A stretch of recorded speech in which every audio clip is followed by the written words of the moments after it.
হারিয়ে যাব একদিন আমি, রব নাই ভুবনে চিরদিন।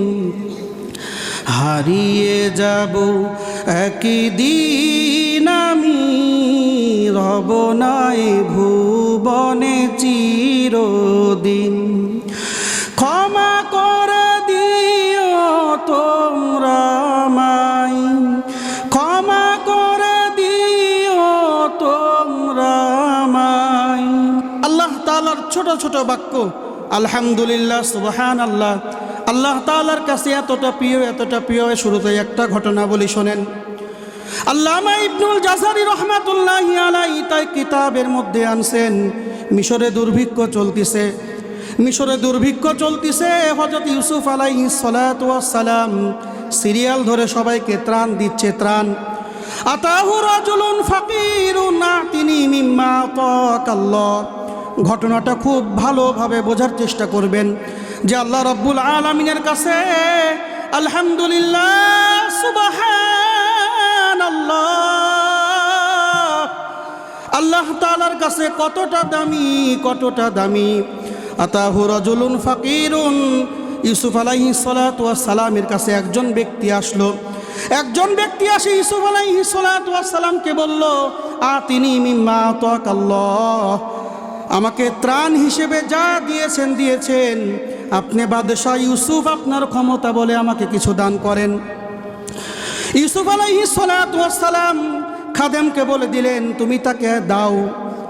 ওই ব্যক্তি নেওয়ার পরে আবার বলে, জিদনি ইয়া ইউসুফ, হে ইউসুফ আমাকে আবার দাও।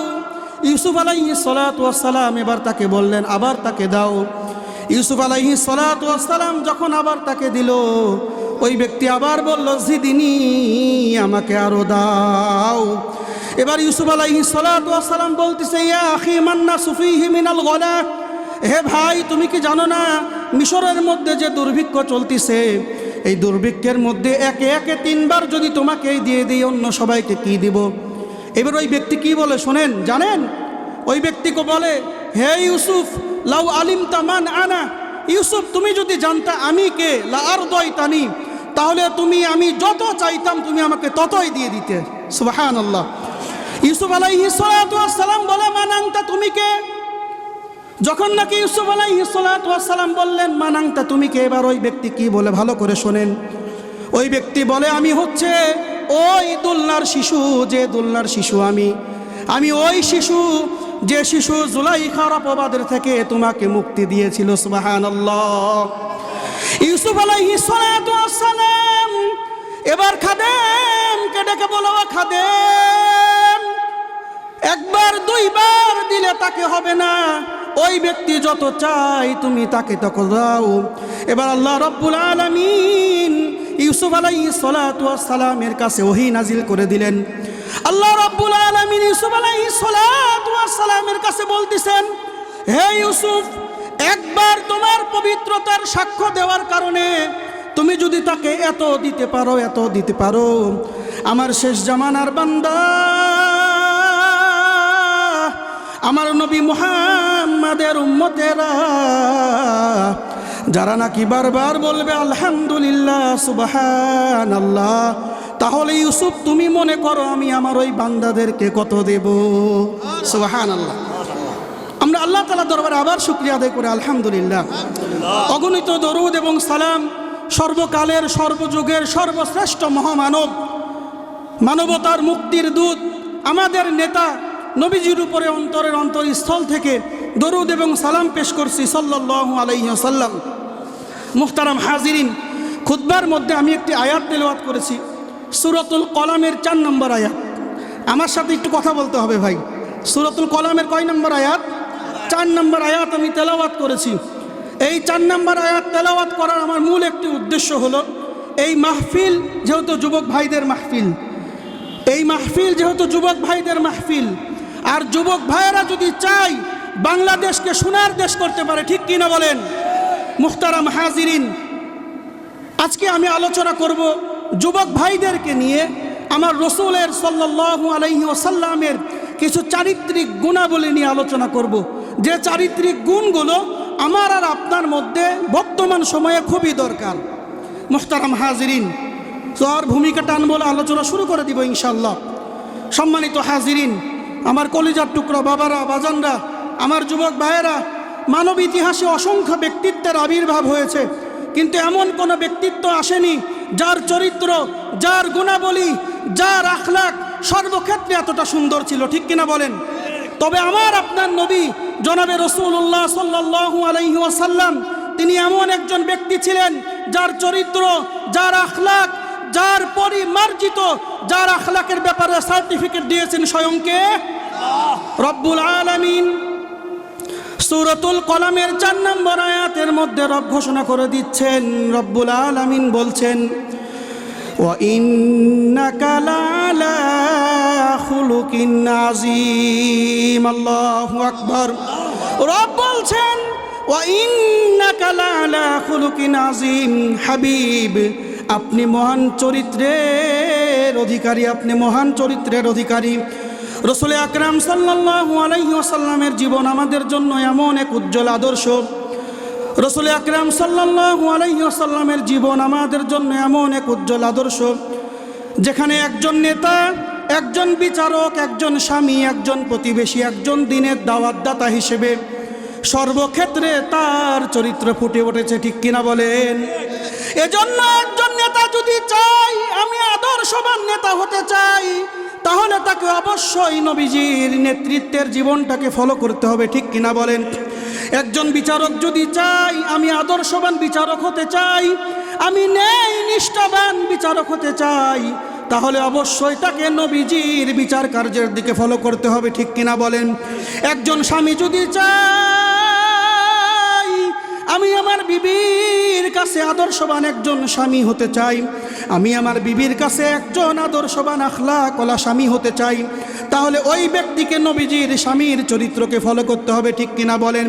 মুহতারাম হাজিরিন, এজন্য আল্লাহ রাব্বুল আলামিন সূরাতুল আহজাবের 21 নম্বর আয়াতের মধ্যে ঘোষণা করে দিচ্ছেন, রব বলেন, লাকাদ কানা লাকুম ফি রাসূলিল্লাহি উসওয়াতুন হাসানাহ লিমান কানা ইয়ারজুল্লাহা ওয়াল ইয়াউমাল আখির ওয়া যাকারাল্লাহা কাসীরা। আল্লাহু আকবার।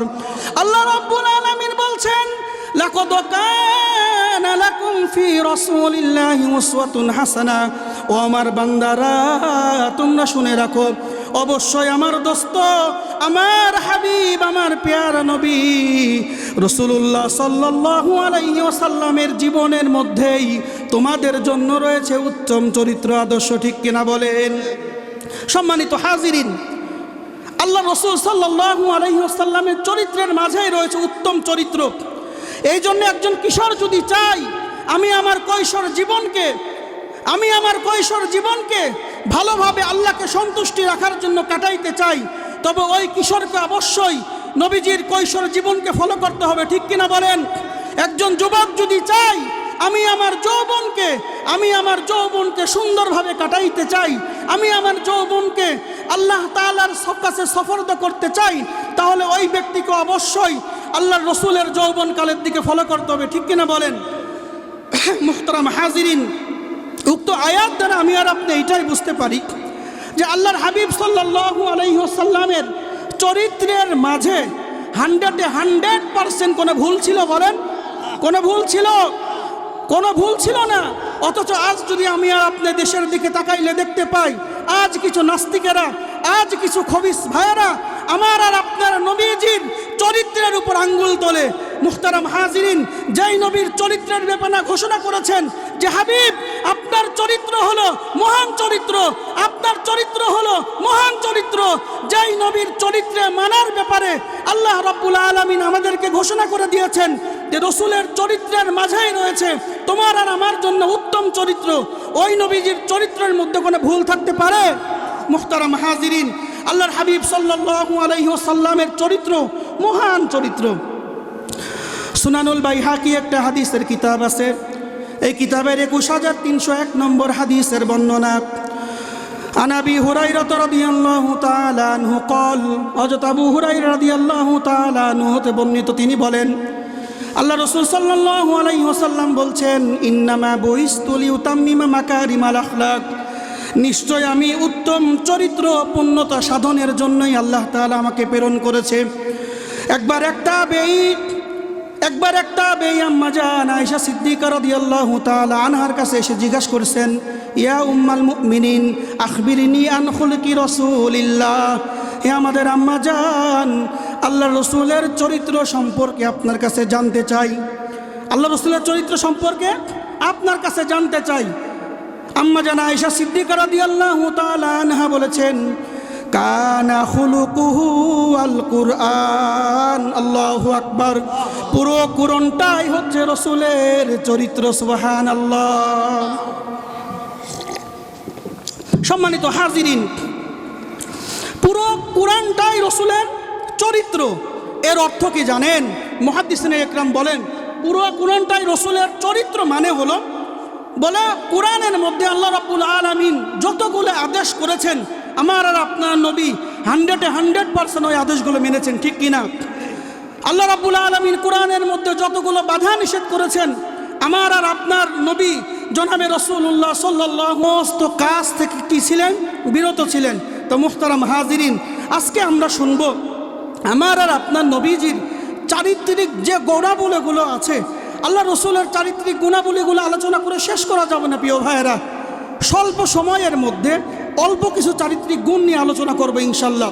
তবে আমার শর্ত হলো আমরা সর্বদা আল্লাহ তাআলার কাছে এইটাই কামনা করব যে আল্লাহ আল্লাহ আল্লাহ আল্লাহ রসুলের যে চারিত্রিক গুণগুলো আছে এই গুণগুলো শোনার সাথে সাথে আল্লাহ এই গুণগুলো আমার এই যুবক ভাইদের সহ আমাকে সহ আল্লাহ রাব্বুল আলামিন যেন এই গুণগুলোকে সবাইকে যেন এই গুণের উপর চলার তৌফিক দান করেন, বলেন আমিন। মুহতারাম হাজিরিন, আল্লাহ রাসূল সাল্লাল্লাহু আলাইহি ওয়াসাল্লামের অসংখ্য অগণিত চারিত্রিক গুণাবলীর মধ্য থেকে এক নম্বর গুণ হলো as-সিদকু ওয়াল আমানা, সততা এবং আমানতদারিতা। চিৎকার দিয়ে বলেন আল্লাহু আকবার। মুহতারাম হাজিরিন, মানুষের চরিত্রের মধ্যে এমন কিছু গুণ আছে যে গুণগুলো তাকে সমাজের মধ্যে কি করে দেয়? সর্বোচ্চ মর্যাদার আসীনে উঠিয়ে দেয় এবং আল্লাহ তাআলার কাছে প্রিয় বানিয়ে দেয়। এর মধ্য থেকে অন্যতম দুইটি গুণ হচ্ছে সততা এবং কি? আমানতদারিতা।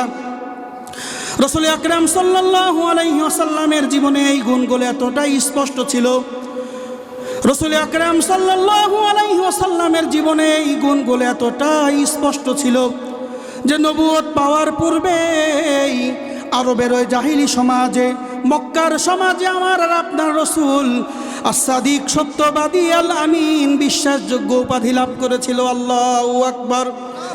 এমনই একটি ঘটনা যদি আমি আর আপনি শুনি তাহলে আমার আর আপনার ভালোভাবে বুঝে আসবে। কাবাঘর পুনর্নির্মাণের কাজ চলিতেছে, কাবাঘর পুনর্নির্মাণের কাজ চলিতেছে।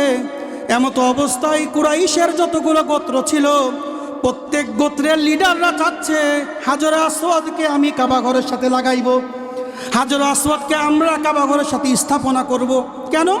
যদি ওই গোত্রের লিডার হাজর আসওয়াদকে যদি কাবাঘরের সাথে লাগাইয়ে দেয়, স্থাপন করে দেয়, তো ওই গোত্রের লিডারের সুনাম তো বেড়ে যাবে। এমত অবস্থায়, এমন একটা অবস্থায় ঘটনাটা চলে গেল যে রক্তক্ষয়ী যুদ্ধের উপক্রম হয়ে গেল। এমত অবস্থায় একজন মুরব্বী বলতেছেন এই তোমরা শোনো, তোমরা ঝামেলা কইরো না, যুদ্ধ কইরো না, নিজেদের মধ্যে ফিতনা ফাসাদ তোমরা বাড়াইও না। তবে তোমরা শুনে রাখো আগামীকাল প্রত্যুষে, আগামীকাল ভোরে সর্বপ্রথম যে ব্যক্তি কাবা চত্বরে প্রবেশ করবে ওই ব্যক্তি যে ফাইসালা দিবে আমি আর আপনি আমরা সবাই ওই ফাইসালা মেনে নিব।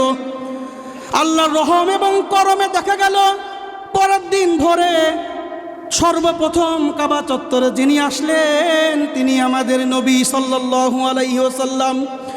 আল্লাহর হাবিব সাল্লাল্লাহু আলাইহি ওয়াসাল্লামকে দেখে সকলে এবার উচ্চ কণ্ঠে বলে উঠলেন হাযা আল আমিন রাদিনা বিহি হুকমা। আল্লাহু আকবার। সকলে বলে উঠলেন এই তো আমাদের আল আমিন, এই তো আমাদের আল আমিন, সে যে হুকুম দেবে, সে যে রায় দেবে আমরা সে রায়টা মাথা পেতে নিব। আল্লাহ রসুল সাল্লাল্লাহু আলাইহি ওয়াসাল্লাম অত্যন্ত কৌশলের সাথে, সততার সাথে আল্লাহ রসুল সাল্লাল্লাহু আলাইহি ওয়াসাল্লাম ঘটনাটা মিটমাট করে দিল। লম্বা ঘটনা, লম্বার দিকে যাব না। হিজরতের রাতে আল্লাহ রসুল সাল্লাল্লাহু আলাইহি ওয়াসাল্লাম যখন হিজরত করার জন্য যখন প্রস্তুতি নিচ্ছে বাজানরা, খুব ভালো করে শুনেন, আমার আর আপনার নবী কেমন আমানতদার নবী ছিল। হিজরতের রাতে যখন আমার আর আপনার নবী যখন প্রস্তুতি নিচ্ছে হিজরতের, এমতো অবস্থায় কুরাইশরা ষড়যন্ত্র করলো আমার আর আপনার নবীজিকে তারা হত্যা করবে, নাউযুবিল্লাহ। আমার আর আপনার নবীকে তারা হত্যা করার পায়তারা চলতেছে। আশ্চর্যের বিষয় হলো ওই অবস্থাতেও যে সমস্ত কুরাইশরা আল্লাহর নবীকে হত্যা করার পায়তারা করতেছে, ওই সমস্ত কুরাইশ নেতাদের ধন সম্পদ মালামাল আল্লাহর হাবিবের কাছে আমানত আছে। মুহতারাম হাজিরিন, আমাদের সমাজ হইলে কেমন হইতো বলেন? কেমন হইতো যদি আমার কোনো শত্রু আমার কাছে যদি কোনো মালামাল দিত, আমার আর আপনার দ্বারা কি আমানত আমরা রাখতে পারতাম না। তবে আল্লাহর হাবিব সাল্লাল্লাহু আলাইহি ওয়াসাল্লাম হিজরতের প্রস্তুতি নিলেন এবং আল্লাহর হাবিব আলী রাদিয়াল্লাহু তাআলা আনহুকে যে কথা বলে গেলেন, ওই কথাগুলো আমার আর আপনার স্বর্ণ অক্ষরে মৃত্যুর আগ পর্যন্ত লিখে রাখা দরকার। আল্লাহর হাবিব সাল্লাল্লাহু আলাইহি ওয়াসাল্লাম আলী রাদিয়াল্লাহু তাআলা আনহুকে বললেন, ইয়া আলী আদ্দাল আমানাতা ইলা আহলিহা, হে আলী, এই আমানতগুলা তুমি তোমার এই আমানতগুলা যে সমস্ত হকদার আছে তাদের কাছে পৌঁছিয়ে দিও। সুবহানাল্লাহ। মুহতারাম হাজিরিন, আল্লাহ রাসূল সাল্লাল্লাহু আলাইহি ওয়াসাল্লাম ব্যবসার ক্ষেত্রে, সমস্ত কিছুর ক্ষেত্রে আল্লাহর হাবিব সততা অবলম্বন করেছেন, আমানতদার অবলম্বন করেছেন। মুহতারাম হাজিরিন, আমার যুবক ভাইয়েরা, এই জন্য সর্ব অবস্থায় আমি আর আপনি যে অবস্থায় থাকি না কেন, রসুলের এই গুণ সততা, আমানতদারিতা, কি কি একটু চিৎকার দিবেন বলুন তো ভাই? সততা এবং আমানতদারিতা, এই গুণগুলো আমি আর আপনি নিজের মধ্যে আনবো তো ইনশাআল্লাহ। মুহতারাম হাজিরিন, সততা সম্পর্কে মহান রব্বুল আলামিন আমাদেরকে ডেকে কি বলে শুনেন। সূরাতুত তাওবা 119 নম্বর আয়াতের বর্ণনা। আল্লাহ রাব্বুল আলামিন বলছেন, ইয়া আইয়ুহাল্লাযীনা আমানুত্তাকুল্লাহ ওয়া কুনু মাস-সাদিকিন। আল্লাহু আকবার। আল্লাহ রাব্বুল আলামিন ঈমানদারকে ডেকে বলতেছেন, হে ঈমানদারেরা, ইয়া আইয়ুহাল্লাযীনা আমানুত্তাকুল্লাহ, তোমরা আল্লাহ তাআলাকে ভয় করো, তাকওয়া অর্জন করো। ওয়া কুনু মাস-সাদিকিন, এবং তোমরা সত্যবাদীদের পথ অবলম্বন করো, সত্যবাদীদের সাথে থাকো। সহিহ বুখারীর 6094 নম্বর হাদিসের বর্ণনা। আল্লাহ রাসূল সাল্লাল্লাহু আলাইহি ওয়াসাল্লাম বলছেন, আলাইকুম বিসসিদিকি, তোমরা সত্যের উপর থাকো। ফাইন্নাস সিদকা ইয়াহদি ইলাল বিরর, সত্য মানুষদেরকে পুণ্যের দিকে নিয়ে যায়। ওয়া ইন্নাল বিররা ইয়াহদি ইলাল জান্নাহ, আর পূর্ণ মানুষদেরকে জান্নাতের রাস্তায় নিয়ে যায়। আল্লাহু আকবার। মুহতারাম হাজিরিন, আল্লাহ রাসূল হাদিসের মধ্যে এইটাই বলছেন, শোনো, তোমরা আলাইকুম বিসসিদিকি, তোমরা সত্যের উপর অবিচল থাকো। কেননা সত্য তোমাদেরকে কিসের দিকে নিয়ে যায় বলেন? সত্য পুণ্যের দিকে নিয়ে যায়, সত্য নেকির দিকে নিয়ে যায়। আর নেকি কোথায় নিয়ে যায় ভাই? জান্নাতের দিকে নিয়ে যায়। আল্লাহ রাসূল বলেন, ওয়াইনাল কাদিবা, তোমরা মিথ্যা অবলম্বন করো না, কেননা মিথ্যা মানুষদেরকে পাপাচারের দিকে নিয়ে যায়, আর পাপাচার মানুষদেরকে জাহান্নামের দিকে দিয়ে যায়। নাউযুবিল্লাহ। মুহতারাম হাজিরিন, আল্লাহ রাব্বুল আলামিন আমাদেরকে আমানত রক্ষা করার ব্যাপারে বলেছেন। সূরাতুন নিসা আয়াত নম্বর 58 আল্লাহ রাব্বুল আলামিন বলেন, ইন্নাল্লাহা ইয়ামুরুকুম আন তুআদ্দুল আমানাতা ইলা আহলিহা। আল্লাহ রাব্বুল আলামিন বান্দাদেরকে বলেছেন, বান্দারা, তোমরা আমানতদারিতা অবলম্বন করো। জানেন আমানতের ব্যাপারে আমার আর আপনার রাসূল কি বলেছেন? আল্লাহ রাসূল বলেন, মুহতারাম হাজিরিন, একটু বলেন তো, আমার আর আপনার কাছে সবচেয়ে দামি দৌলত কোনটা বলতে পারবেন? বলেন বলেন।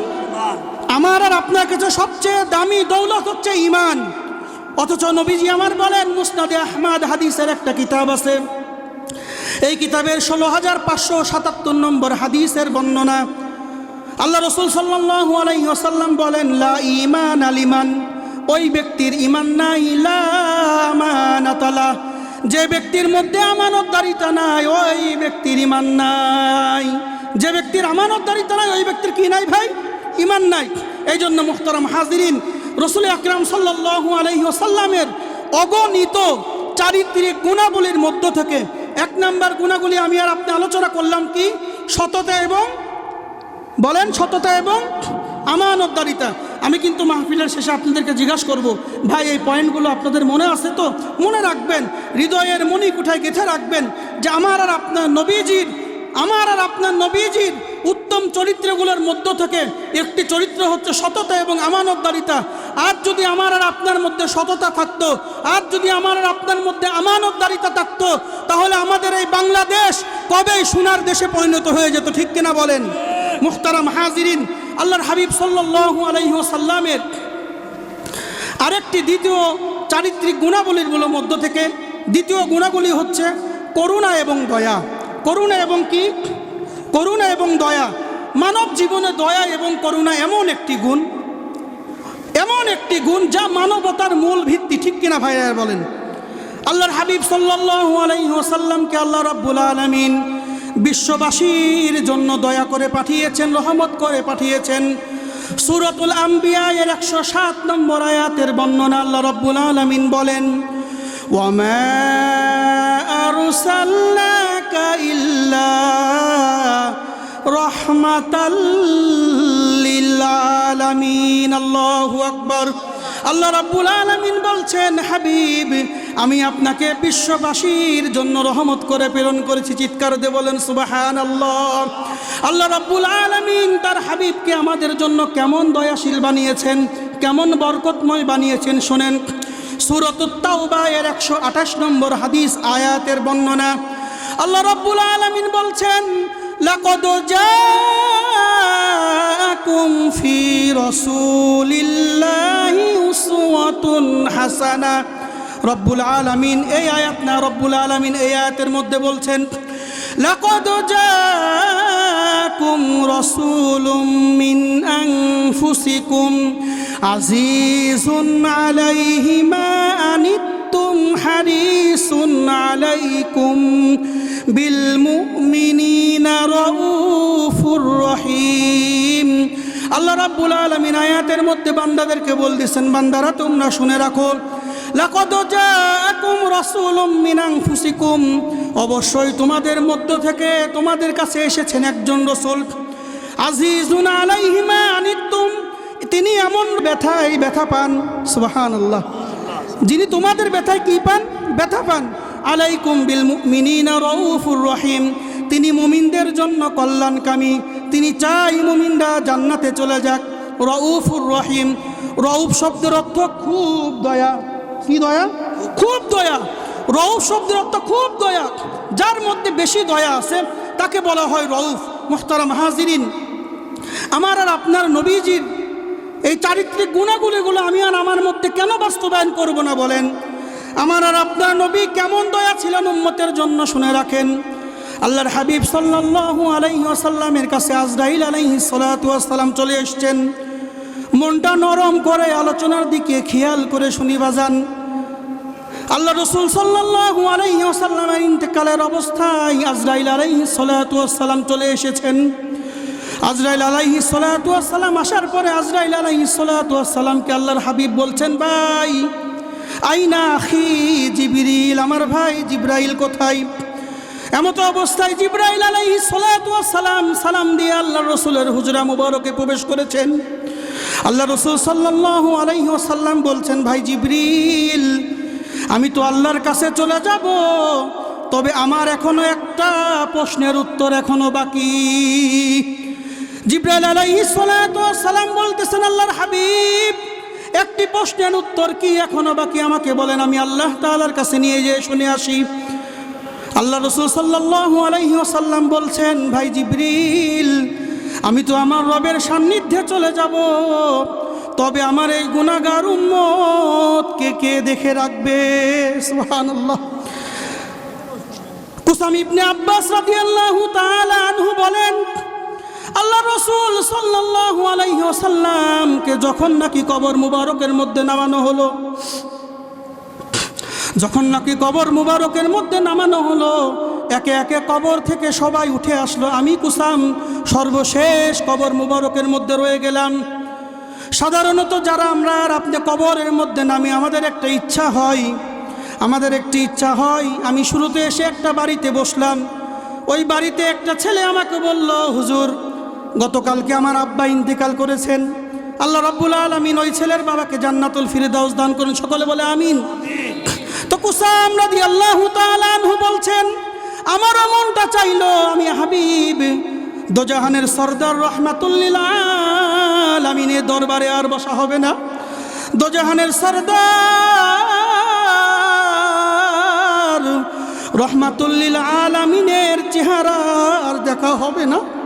কুসাম রাদিয়াল্লাহু তাআলা আনহু তিনি চাইলেন রাসূলের চেহারা মুবারক একবার তিনি দেখবে। কুসাম রাদিয়াল্লাহু তাআলা আনহু বলেন, আব্দুল হক মুহাদ্দিসে দেহলভী রহমাতুল্লাহি আলাইহি তার কিতাবের মধ্যে আনছেন, কুসাম রাদিয়াল্লাহু তাআলা আনহু বলেন, আমি আমার চোখখানা দিয়ে মায়ার নবীজির চেহারার দিকে তাকাইলাম। আমি তাকিয়ে দেখি মায়ার নবীজির ঠোঁট দুইটা নড়াচড়া করে। সুবহানাল্লাহ। আমি কুসাম মনে করলাম মায়ার নবীজি তো চলে গেল, তবে মায়ার নবীজির ঠোঁট দুইটা নড়াচড়া করে।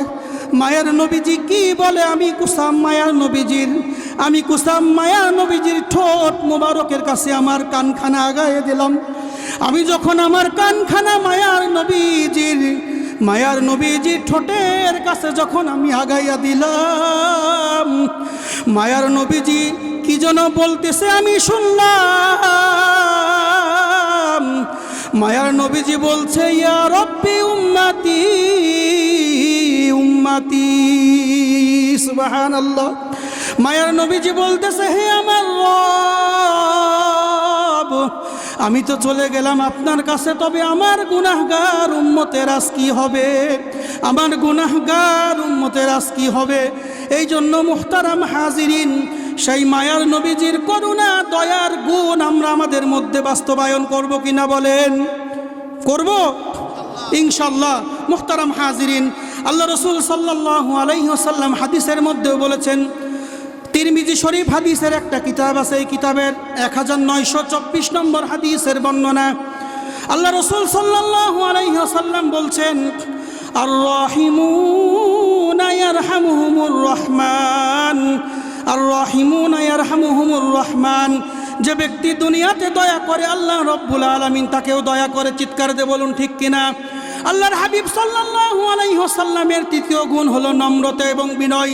মুহতারাম হাজিরিন, মানব জাতির ইতিহাসে যে সমস্ত ব্যক্তিত্ব বিশ্বকে পরিবর্তন করেছে, মানব জাতির ইতিহাসে যে সমস্ত ব্যক্তিত্ব বিশ্বকে পরিবর্তন করেছে, তাদের দিকে একবার তাকায় দেখেন, তারা সকলেই ছিল নম্র এবং বিনয়। ঠিক কিনা বলেন? এদের মধ্যে সবচেয়ে বেশি নম্র আর বিনয় ছিল আমার আর আপনার নবী রহমাতুল লিল আলামিন। ঠিক কিনা বলেন? হে রাসূল তোমায় ভালোবাসি,